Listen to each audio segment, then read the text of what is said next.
और जब कश्मीरी पंडितों के ऊपर कत्लेआम हो रहा था और आज उस टाइम आप लंदन भागे और आज आप जिम्मा ठहरा रहे हैं कश्मीर फाइल्स को। हम आपसे यह जवाब पूछना चाहते हैं। और उन्होंने एक बहुत ही गंदा स्टेटमेंट एक और दिया कि जो बालकृष्ण गंजू है, जब उसकी निर्मम हत्या की गई, उसकी जो बेवा है, उसकी जो मिसेज है, उसको खून से रत्ते चावल नहीं खिलाए। मैं कहना चाहता हूं कि डॉक्टर फारूकुल्लाह को कैसे पता है कि उसको खून से सने चावल नहीं खिलाए। मुझे ये बताए यूसुफ शाह को सईद सलाहुद्दीन बनाने वाला कौन है? फारूक अब्दुल्ला। JKLF का फाउंडर मेंबर कौन है? फारूक अब्दुल्ला। जब 89-90 में कश्मीरी पंडितों का कत्लेआम हुआ, नरसंहार हुआ, नाड़ी मर्ग नरसंहार हुआ, छठी सिंहपोरा का नरसंहार हुआ और गांदरबल में नरसंहार हुआ, इतने कश्मीरी पंडितों को मारा गया। उस टाइम कहाँ कश्मीर फाइल्स बनी थी? जब आपने 86 में कश्मीरी हिंदुओं के मंदिर जलाए, अनंतनाग राइट्स के हिंदुओं को मारा, अत्याचार किया, तब कश्मीर फाइल्स कहाँ थी? इस समय मैं प्रेस क्लब में हूँ और राहुल भट्ट की शहादत के बाद जगह जगह धरने प्रदर्शन देखने को मिल रहे थे। लोगों में बहुत ज़्यादा गुस्सा था और अभी भी वो गुस्सा है। इस समय मेरे साथ आप जितने भी लोग दिख रहे हैं सारे कश्मीरी पंडित समुदाय से हैं। आज फिर से ये एक बार अपनी आवाज़ उठाकर सड़कों पर पहुँचे हैं। मुद्दा क्या है, इन्हीं से जानेंगे। क्या नाम है आपका? मेरा नाम RK कोल है। कोल साहब, मुझे बताएं कि अब क्या मुद्दा लेकर? मुद्दा बहुत गंभीर है। जैसे कि कल डॉक्टर फारूक अब्दुल्ला साहब जो गुपकार गैंग के सदस्य हैं, उन्होंने ये स्टेटमेंट दिया है कि जो राहुल भट्ट की शहादत है ये कश्मीर फाइल्स की नफ़रत की वजह से फैली है। आज हम यहाँ उनको बताना चाहते हैं कि जब 89-90 में कश्मीरी पंडितों का कत्लेआम हुआ, नरसंहार हुआ, नाड़ी मर्ग नरसंहार हुआ, छठी सिंहपोरा का नरसंहार हुआ और गांदरबल में नरसंहार हुआ, इतने कश्मीरी पंडितों को मारा गया। उस टाइम कहाँ कश्मीर फाइल्स बनी थी? जब आपने 86 में कश्मीरी हिंदुओं के मंदिर जलाए, अनंतनाग राइट्स के हिंदुओं को मारा, अत्याचार किया, तब कश्मीर फाइल्स कहाँ थी?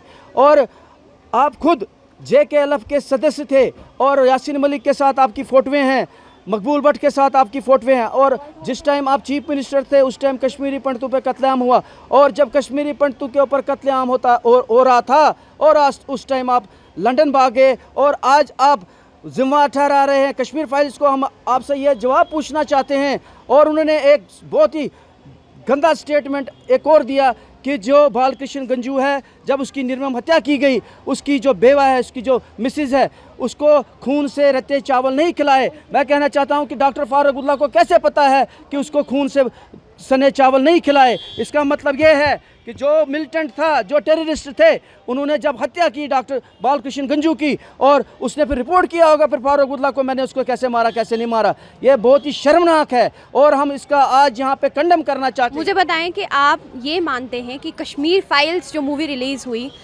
उसका इस इंसिडेंट से कोई ताल्लुक नहीं है? बिल्कुल कोई ताल्लुक नहीं है। कश्मीर फाइल्स मूवी तो अभी 2-3 महीने पहले से आई है और कश्मीरी पंडितों को अत्याचार तो 47 से हो रहा है, 47 से मार रहे हैं हमको और 90 में तो मास माइग्रेशन हो गया। ये जो कल फारूक अब्दुल्ला ने बेतुका बयान दिया है कश्मीर फाइल्स के ऊपर, मैं फारूक अब्दुल्ला से पूछना चाहता हूँ, ये थोड़ा सा उम्र के हिसाब से मेमोरी पावर इसका लॉस हो गया है। मुझे ये बताए यूसुफ शाह को सईद सलाहुद्दीन बनाने वाला कौन है? फारूक अब्दुल्ला। JKLF का फाउंडर मेंबर कौन है? फारूक अब्दुल्ला। बिटा कराटे के खिलाफ कोई FIR नहीं लगा।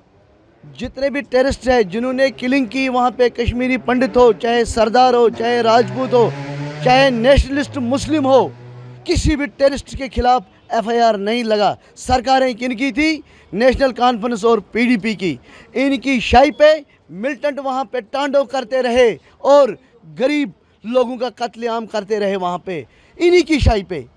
जैसे अभी भाई साहब ने बोला कि मकबूल भट्ट के साथ फ़ोटो है इसका, फारूक अब्दुल्ला के। क्या कर रहा है वो मकबूल भट्ट के साथ? क्या कर रहा है वो बिटा कराटे के साथ? जब बिटा कराटे टेलीविज़न पे बोल रहा है, मीडिया के सामने बोल रहा है कि 25 हिंदुओं को मैंने मारा है, उसके बाद मुझे गिनती पता नहीं है, और कल ये बयान दे रहा है कि कश्मीरी फाइल्स, वहाँ पे 90 में कौन सी कश्मीरी फाइल हुई थी? 86 में कौन सी कश्मीरी फाइल्स रिलीज़ हुई थी? ये कॉन्स्पिरेंसी है इनकी। अपनी सियासी रोटियां सेक रहे हैं, मिलिटेंट को शाही दे रहे हैं, मिलिटेंट को अपनी बेस बना करके इलेक्शन लड़ना चाह रहे हैं। बाकी इनका कोई कश्मीर या जम्मू के अवाम से इनकी कोई हमदर्दी है ही नहीं। जो हमारे नेशनलिस्ट मुस्लिम्स है उनके साथ भी इनकी कोई हमदर्दी नहीं है। ये खाली पाकिस्तान को एक डाल बना करके इलेक्शन अपना लड़ना चाहते हैं, बाकी इनको किसी के साथ कोई हमदर्दी नहीं है। मुझे बताएं कि अब उन्होंने स्टेटमेंट तो जाहिर कर दिया है, स्टेटमेंट के बाद अब आप क्या चाहते हैं? देखिए, हम चाहते हैं कि जो सेंट्रल गवर्नमेंट है, माननीय मोदी जी हमारे प्रधानमंत्री, यशस्वी प्रधानमंत्री, जिस पे हमें पूरा विश्वास है, ऐसी जो ताकतें हैं, डॉक्टर फारूक अब्दुल्ला हो, गुपकार गैंग हो, या जो मिलिटेंट ऑर्गेनाइजेशंस है जो आए दिन धमकी भरे पत्र देते हैं, इस हिसाब से क्यों वो स्टेटमेंट दे रहे हैं? क्यों, जब उनके फ़ोटो खुद उजागर हो चुके हैं मकबूल भट्ट के साथ, यासीन मलिक के साथ, वो जो सेंटर की इन्वेस्टिगेशन है, एनआईए की टीम है, हम चाहते हैं कि इसको इन्वेस्टिगेशन एनआईए करे। एनआईए की जो टीम है इसका जो इन्वेस्टिगेशन प्रॉपरली करे कि कैसे उनके फ़ोटो है, कैसे लिंक से, तभी दाल का दूध और पानी का पानी हो जाएगा। तब तक तो पता नहीं चलेगा, तब तक तो सारे सफ़ेद नकाब डाल के लीडर बने हैं, हम लीडर है जी। लेकिन जब तक इसका एनआईए इन्वेस्टिगेशन नहीं होगा प्रॉपरली, दूध का दूध पानी का पानी होगा कि कौन मिलिटेंट है और कौन मिलिटेंट के साथ है। अब आप क्या चाहते हैं कि ये जो स्टेटमेंट है इस बारे में आप आगे क्या चाहते हैं?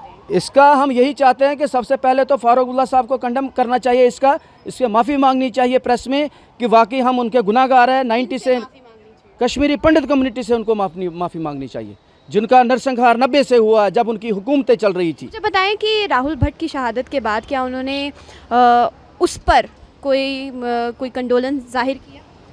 कुछ नहीं, कोई कंडोलेंस नहीं है। ये मगरमच्छ के आंसू ये ड्रामा कर रहे हैं, कोई कंडोलेंस किसी ने नहीं किया है। जो दर्द है वो कश्मीरी हिंदू समाज को है, उनको दर्द है, और बस बाकी किसी को कोई कुछ नहीं है। जो बाकी वो मगरमच्छ के आंसू बहा रहे हैं वहाँ पे। अगर करेगा भी कंडोलेंस तो क्या होगा उससे? अंदर से मिले हुए होते हैं, अंदर से साजिशें, जो यही साजिशें बना रहे हैं, यही से साजिशें कर रहे हैं। इनको ये इसने चीज़ की साजिश, इसने सही बोला, इसको एनआईए इन्वेस्टिगेशन होनी चाहिए। फारूक अब्दुल्ला कितने लिंक्स हैं इनके इन ऑर्गेनाइजेशन के साथ, और कुर्सी पे बैठ के उनका एजेंडा चला रहा है। तो आप क्या चाहते हैं कि स्टेटमेंट वो वापस ले लें अपनी? अरे बिल्कुल, उसको माफ़ी मांगनी चाहिए, स्टेटमेंट वापस है, मगर तब भी इस पर इन्वेस्टिगेशन होनी चाहिए कि इसके लिंक्स उनके साथ है कि नहीं है।